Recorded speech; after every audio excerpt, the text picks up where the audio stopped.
Hello, good morning everyone. So how are you today?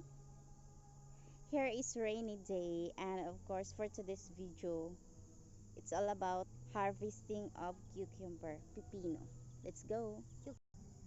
So look at it. Ayan. Ayan. At meron pa rin tayo dito. Ayan. So kukunin natin yan.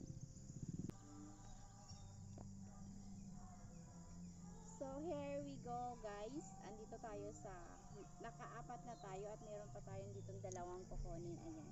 So very grateful. I'm so blessed kay bisag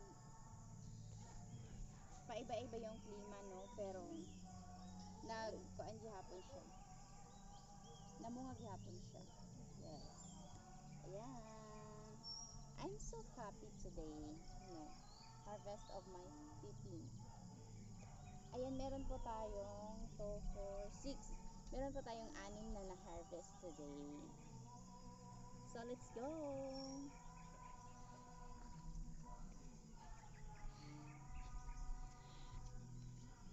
Ito po yung pipino ko, ano.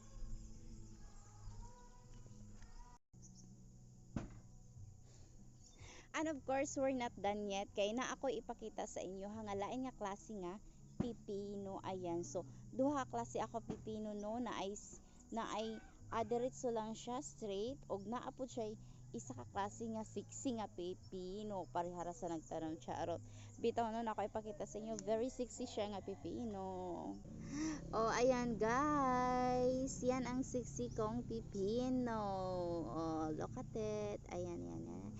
Yan ang very sexy kong pipino, diba? May body siya.